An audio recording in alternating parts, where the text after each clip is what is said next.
Good morning. Good morning.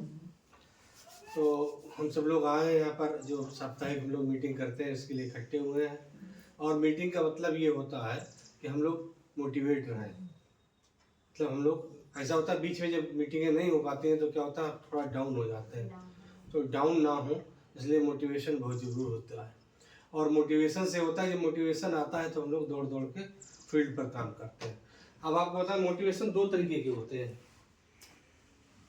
ये दो प्रकार के होते हैं। एक मोटिवेशन जो होता है हमारे अंदर का होता है एक मोटिवेशन, और एक होता है बाहर का। जो अंदर का मोटिवेशन होता है उसे इनर मोटिवेशन बोलते हैं।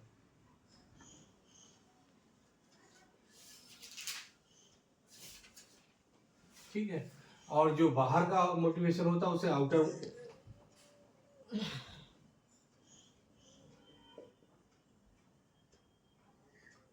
मोटिवेशन बोलते हैं।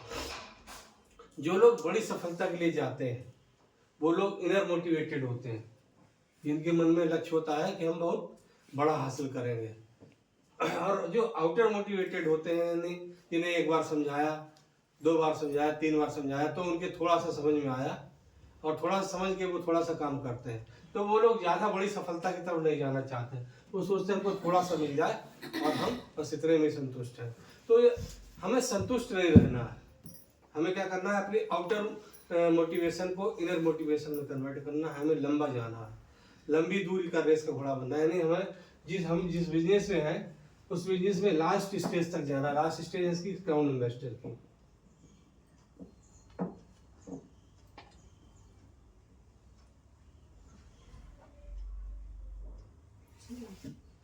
हमें क्या करना है, क्राउन इन्वेस्टर तक जाना है। इसके लिए हमें अपनी टीम को साथ में लाना है, टीम को मोटिवेट करना है। जिसकी टीम मोटिवेटेड रहेगी समझिए वही आखिर तक जाएगा। अगर टीम मोटिवेटेड नहीं रहेगी, क्योंकि टीम मोटिवेटेड तभी होगी जब हम स्वयं मोटिवेटेड होंगे। इसीलिए यहाँ पर ये मीटिंगों का हम लोग आयोजन करते हैं कि जिससे कि हम सब लोग मोटिवेट रहें और डाउन ना हो। डाउन होने का नतीजा यह है कि बहुत से लोग इसमें आए और वो मोटिवेट ही नहीं हो पाए, आए और चले गए, आए और चले गए। तो हमें आके यहाँ जाना नहीं, आए हैं तो यहाँ कुछ करके दिखाना है लोगों को।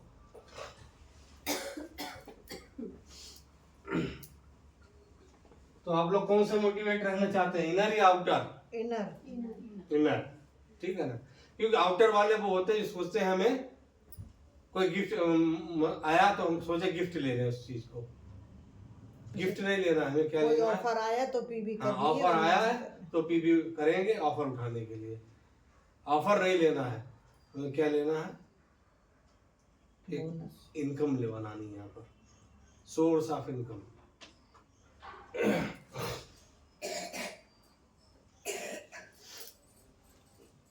इनका मतलब आय। आय जानते हैं कितने प्रकार की होती है? आय होती है दो प्रकार की।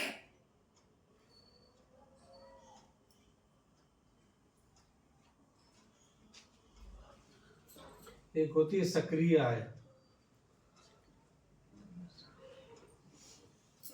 एक होती है निष्क्रिय आय।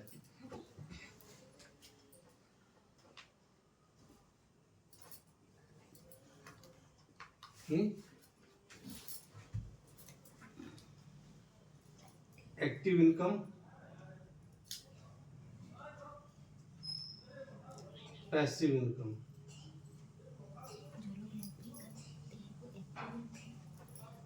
ठीक है। तो एक्टिव इनकम और पैसिव इनकम ये समझना है आप लोगों को, क्या एक्टिव होती है और क्या पैसिव होती है।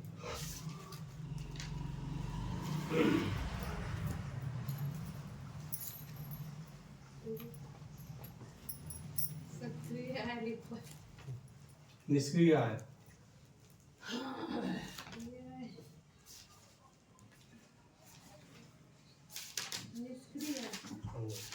सक्रिय आय, एक होती है निष्क्रिय आय।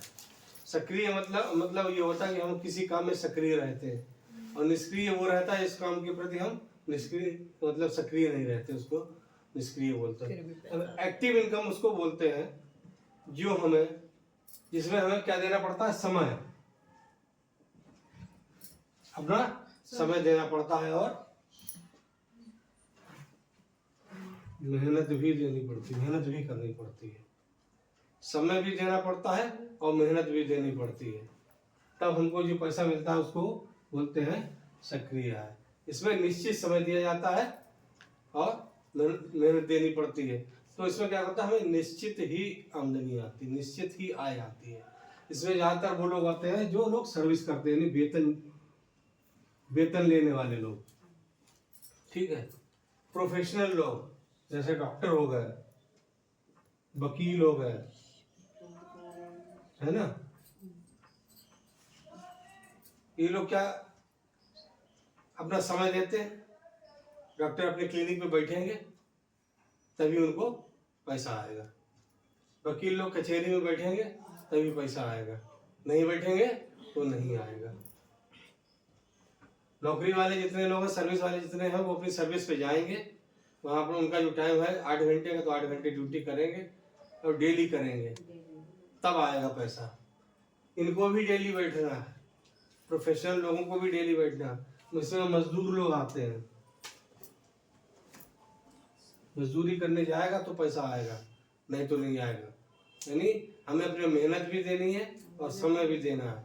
समय और मेहनत देकर जो इनकम आती है वो सक्रिय आय बोलती है। इसको हम लोग बोलते हैं आसान आय।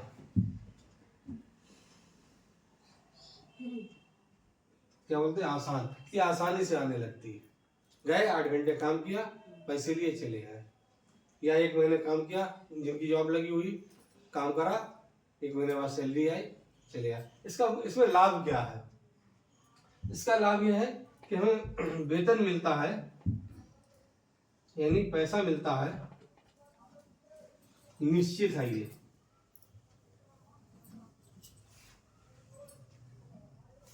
और निश्चित समय पर मिलता है। जो लोग सर्विस कर रहे हैं तो उनका सैलरी फिक्स है कि अगर किसी को 15,000 मिल रहे हैं तो 15,000 मिलेंगे, 2 तारीख को मिल रहे हैं तो 2 तारीख को मिलेंगे, ये निश्चित है, मिलेंगे। यही इसकी फायदा है। सक्रिय आय का फायदा यह है कि आपको निश्चित वेतन निश्चित समय पर मिलेगा। और इसका नुकसान क्या है? इसका जो फायदा है वही नुकसान है। नुकसान यह है कि आपको 15,000 मिल रहे हैं तो इसके आप 20,000 नहीं कर सकते अपनी तरफ से, आप चाहे कितनी भी मेहनत कर लें। जो मिलता है आपको वही मिलेगा, आप कितने भी टैलेंटेड हो, कुछ भी हो, इससे ज्यादा आपको इनकम नहीं आएगी। ये इसका नुकसान है। आप 15 के 20 नहीं कर पाएंगे। आपके 15 के 14 हो सकते, 13 हो सकते, 12 हो, ये सब तो हो सकते हैं, लेकिन आप बढ़ा नहीं सकते इसमें पैसा।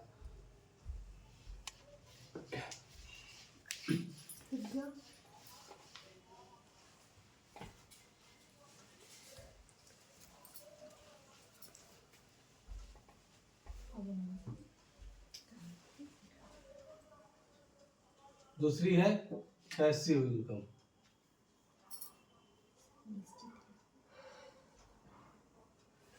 यानी निष्क्रिय आय। निष्क्रिय आय का मतलब ये हुआ कि जहां पर हमें कम समय में और कम मेहनत से जो पैसा आने लगे और वो लगातार आता रहे, निरंतर आता रहे, उसको कहते हैं पैसिव इनकम। ठीक है। पैसिव इनकम कैसे मिलती है हमको? ये हमको एक सिस्टम बना के मिलती है। क्या बना के मिलती है? सिस्टम बना के। सिस्टम से जो पैसा आता है वो जीवन भर पैसा आता है, जिंदगी भर पैसा आता है। अब सिस्टम कैसे बनता है? जैसे कोई व्यक्ति है, वो करोड़पति है, तो उसने क्या करा, एक फैक्ट्री लगा दी। फैक्ट्री लगाने के लिए उसे क्या करा, उसने 100 करोड़ रुपए का निवेश किया। 100 करोड़ का निवेश करके लगभग 1000 मशीनें खरीदी, मशीनें लगाई और उन पर कम से कम 500 कर्मचारी रख दिए। ठीक। अब उसका एक सिस्टम तैयार हो गया। इस सिस्टम को बनाने में उसे लगभग 5 साल लग गए। उसने 5 साल इसी काम में मेहनत की और इस 5 साल में इस मेहनत करने से इसको कोई भी इनकम नहीं आई, कोई भी पैसा नहीं मिला, केवल वो पैसा इन्वेस्ट करता रहा, उसका कोई भी आय नहीं आई उसको। लेकिन 5 साल के बाद जब उसका सिस्टम तैयार हो गया, यानी मशीनें लग गई, कर्मचारी काम करने लगे, तो उसको फिर एक आय आना शुरू हो गई, निश्चित आय आना शुरू हो गई। अब ये जो आय आएगी ये इसको लगातार आएगी, निरंतर आएगी। फैक्ट्री में प्रोडक्शन होगा, माल बिकेगा, उसको पैसा लगातार आएगा। अब वो चाहे मेहनत करे या ना करे, क्योंकि उसने अपना एक सिस्टम बना दिया। मेहनत करने वाले कर्मचारी उसके पास आ गए, काम करने वाले, तो उसका एक सिस्टम तैयार हो गया। ये सिस्टम उसे जीवन भर उसको पैसा देगा। इसी तरीके से हम लोग जिस बिजनेस में हैं वो है डिरेक्शन बिजनेस। इसको बोलते हैं डायरेक्ट सेलिंग।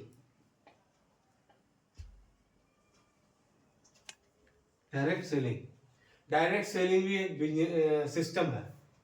इसमें हमें भी एक सिस्टम कंपनी ने दिया बना के। इस सिस्टम पर अगर हम काम करते रहेंगे तो हमको जीवन भर पैसा आएगा, और ये पैसा हमारा अगली पीढ़ी तक जाएगा।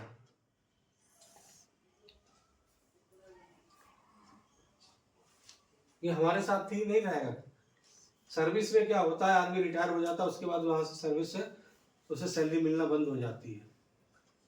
लेकिन यहाँ पर कोई रिटायरमेंट नहीं है, आपको जीवन भर पैसा मिलेगा। बस आपको ये सिस्टम बनाना है। जैसे इन्होंने बनाया है सिस्टम, ऐसे हमको भी बने हुए अपने डिरेक्शन के बने हुए सिस्टम पे काम करना है। हमारा सिस्टम तैयार हो जाएगा तो हमको एक निश्चित आय मिलने लगेगी। इसमें खूबी क्या है, इसमें खूबी ये है, इसमें जो आय आ रही है उसको आप बढ़ा सकते हैं।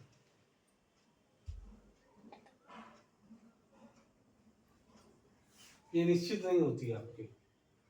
इस इनकम को आप बढ़ा सकते हैं अपनी मेहनत के द्वारा, अपनी टीम के द्वारा। टीम को मोटिवेट करते, मेहनत कराते। आपने देखा होगा कि यहाँ पर ज्यादातर लोग 90% लोग गरीब या मध्यम वर्गीय हैं, गरीब या मध्यम वर्गीय हैं, और वो यही जीवन जी के, पूरा जीवन जी के चले जाते हैं, कभी अमीर नहीं बन पाते। कारण क्या है कि उन्हें ये नहीं मालूम है कि हमें अमीर बनने के लिए करना क्या है, किस काम को करने से अमीर बने। क्योंकि ज्यादातर लोग वही काम करते हैं जो उनके परिवार में पहले से होता चला आया है। हम लोग स्कूल जाते हैं, पढ़ते लिखते हैं, स्कूल में हमें डिग्रियां लेना तो सिखाया जाता है, बड़ी बड़ी डिग्रियां ले लेते हैं। उन डिग्रियां को लेकर हम नौकरी कर लेते हैं, लेकिन हमें करोड़पति बनने का कोई भी रास्ता, अमीर बनने का कोई भी रास्ता स्कूलों में नहीं सिखाया जाता है कि अमीर हम किस तरीके से बन सकते हैं। अमीर बनने के लिए या तो आपके पास इतना पैसा हो कि आप उसे इन्वेस्ट करें और सिस्टम बना सकें। जब पैसा नहीं है तो हमें क्या करना है, बने हुए सिस्टम पर काम करना है। बने हुए सिस्टम पर हम जो काम करेंगे तब हमारे पास भरपूर पैसा आएगा और हमारी ये गरीबी दूर होगी। तो जो डिरेक्शन का सिस्टम बना हुआ है, इसी सिस्टम पर आप लोग काम करिए और अपनी टीम को इसी सिस्टम पर आगे बढ़ाइए।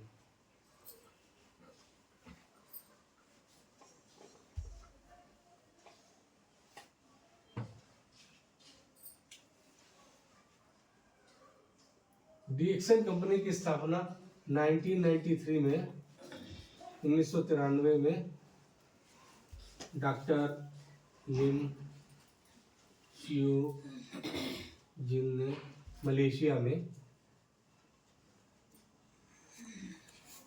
की। ठीक, उन्होंने 10 साल तक गैनोडर्मा पर रिसर्च की है।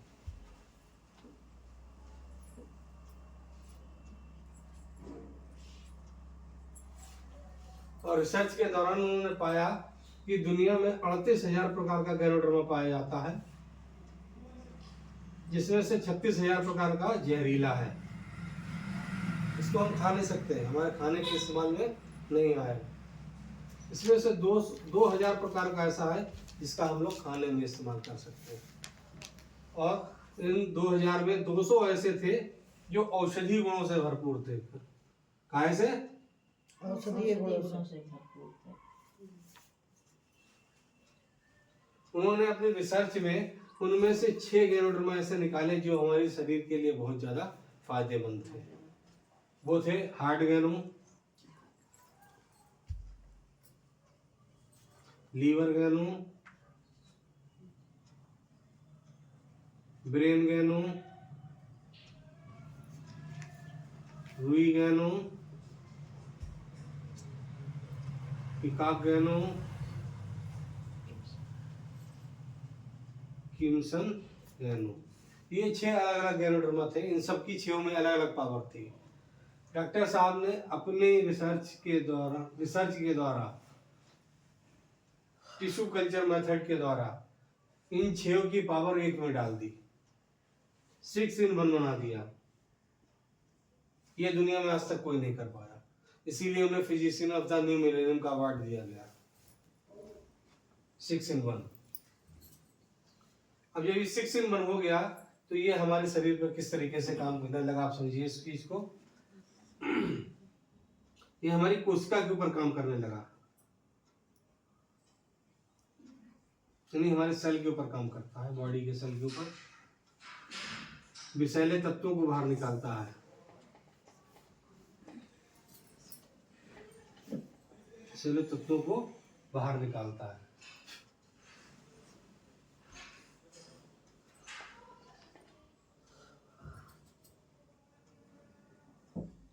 रोग प्रतिरोधक की क्षमता को बढ़ाता है।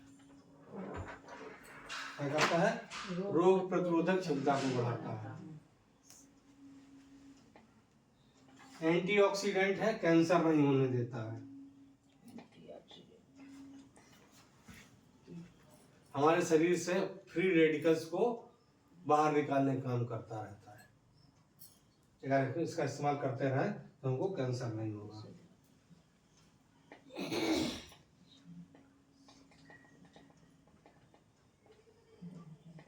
हमारी नसों में कोलेस्ट्रॉल जमा नहीं होने देगा। कोलेस्ट्रॉल जमा हो जाता है तो ब्लॉकेज आ जाती है। ब्लॉकेज आने पर डॉक्टर साहब क्या करते हैं कि वहाँ पर जब देखते हैं 70-80% ब्लॉकेज आ गई है और ब्लड की सप्लाई नहीं हो पा रही है, तो ये इस तरीके की नस होती है, महीन, बहुत पतली सी, इसमें से ब्लड की सप्लाई होती है। और जब इसमें के अंदर ये कोलेस्ट्रॉल जमा होने लगता है तो क्या करते हैं कि इस नस को इंस्टेंट डाल देते हैं, छल्ला डाल देते हैं अंदर। वो नस जो है फूल जाती है। जब फूल जाती है तो उसमें से ब्लड निकलता रहता है, ब्लड की सप्लाई हार्ट में पहुंचने लगती है। तो हमें ये लगता है कि हम ठीक हो गए, जबकि वास्तविकता ये है जैसे नाली में अगर कीचड़ पड़ी है तो कीचड़ निकालनी चाहिए कि नहीं निकालनी चाहिए? कीचड़ निकालनी चाहिए, तभी नाली साफ होगी। ऐसे हमारी नसों से कोलेस्ट्रॉल निकलना चाहिए। ये चीज जो पड़ी हुई है, ये चीज नहीं निकलती है, इंस्टेंट पड़ जाते हैं तो ब्लड नस जो है फूल जाती है, ब्लड बढ़ जाता है। जब ब्लड के अंदर कोलेस्ट्रॉल आता है तो फिर थोड़े दिनों बाद यहाँ भी जमा होने लगता है। जब यहाँ जमा होगा तो आगे की सप्लाई रुक जाएगी। तो हमें एक ऐसा उपाय करना चाहिए जिससे कि हमें इंस्टेंट की जरूरत ना पड़े, बल्कि कोलेस्ट्रॉल ही निकल जाए। तो कोलेस्ट्रॉल कौन निकालेगा? लोग इसका सेवन नहीं करते। जो लोग इनका सेवन करते रहते उन्हें कोलेस्ट्रॉल की प्रॉब्लम नहीं होती।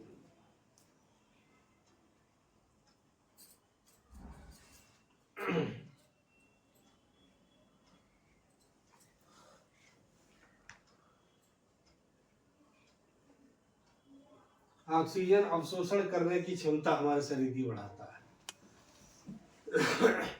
सांस लेने की, कभी कभी देखा होगा ऑक्सीजन की कमी होती है तो हम लोग तेजी से सांस लेने लगते हैं, है ना? वो इसलिए तेजी से सांस लेते हैं, जमुआई जाते इसलिए आती है कि हमारे शरीर में ऑक्सीजन कम हो गई। ठीक, कभी कभी पेशेंट बीमार जब सीरियस हो जाते हैं तो वो सांस नहीं ले पाते हैं, हॉस्पिटल जाते हैं तो डॉक्टर तुरंत उन्हें मास्क लगा के उनको ऑक्सीजन की सप्लाई देते हैं तुरंत, जिससे कि उनकी फेफड़े और लंग्स वगैरह ये सब काम करते रहें और शरीर में ऑक्सीजन की मात्रा पर्याप्त बनी रहे। तो ये कैनोडर्मा हम लोग इस्तेमाल करते रहें तो हमारे ऑक्सीजन खींचने की क्षमता हमारे शरीर की सुचारू सही रहेगी। ब्लड सर्कुलेशन, रक्त संचार, सुचारू रखता है। ब्लड सर्कुलेशन हमारे शरीर में प्रॉपर बना रहना चाहिए। अगर ब्लड सर्कुलेशन रुकेगा तो दिक्कत आएगी। कहीं ना कहीं देखते हैं हम लोग, एक हाथ या पैर में कभी कभी दर्द होने लगता है। वो दर्द इसलिए होता है या तो वहाँ पर नसों में सूजन आ गई होती है या कोई गंदगी जमा हो गई होती है। सूजन आ जाती है नसों में तो भी ये ब्लड सर्कुलेशन रुक जाता है। तो ये सूजन को भी कम करके हमारे रक्त संचार को सुचारू रखता है।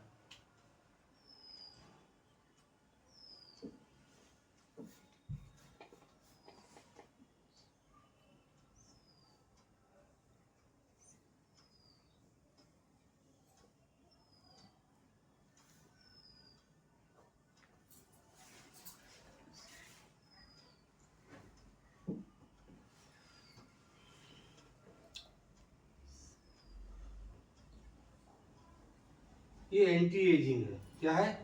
एंटी एजिंग, यानी हमारे शरीर के बढ़ते उम्र के प्रभाव को कम करता है। हमारे जल्दी अगर बढ़ते हुए प्रभाव कम होगा तो हम जल्दी बूढ़े नहीं होंगे।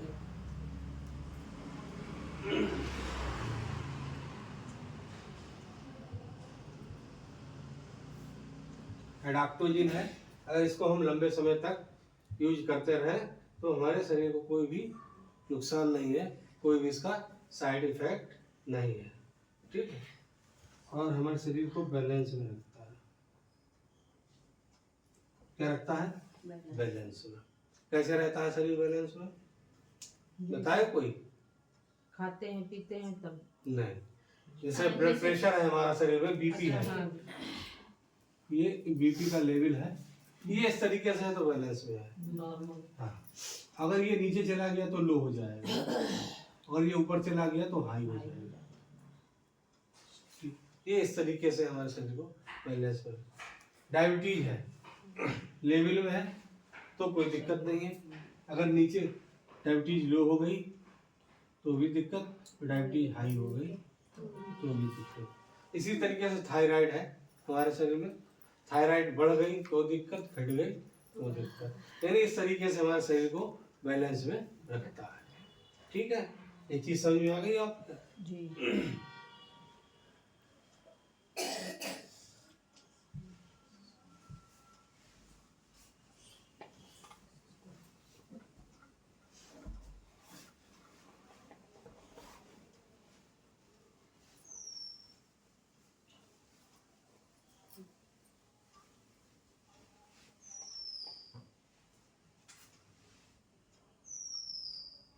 अब ये देखते हैं हमारे शरीर की संरचना किस तरीके से हुई और हमारे शरीर पे ये काम किस तरीके से करता है। एक माता का और एक पिता का सेल मिलके सबसे पहले एक सेल यानी एक कोशिका का निर्माण होता है। ठीक, अब ये एक कोशिका बन गई, इसके बाद ये कई सारी कोशिकाओं में कन्वर्ट हो जाती है, फिर बनते हैं ऊतक। ऊतक किसे बोलते हैं? ये खाल हो गई, हड्डी, मांस, खून, ये सब ऊतक में आता है। ऊतक बनने के बाद फिर बनते हैं अंग, यानी हाथ, मुंह, नाक, पैर, ये सब बनने लगते हैं। और अंग बनने के बाद बनते हैं तंत्र। एग्जाम्पल देते हैं तंत्र का, सिस्टम का, नर्वस सिस्टम।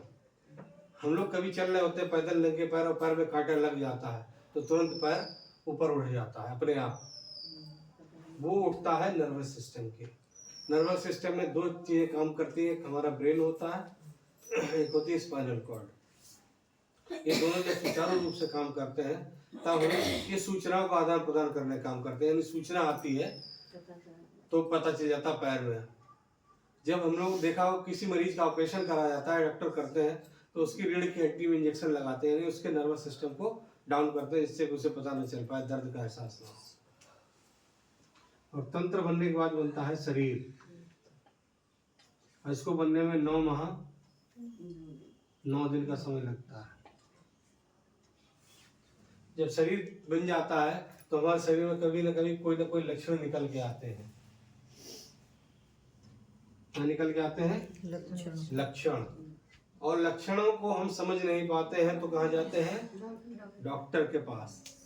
डॉक्टर साहब लक्षण के आधार पर दवा देते हैं, अगर उनकी समझ में आ जाता है तो। नहीं आता है तो क्या कराते हैं? टेस्ट लिख दिए हैं डॉक्टर साहब ने, करा लाओ। जो इसकी रिपोर्ट आएगी,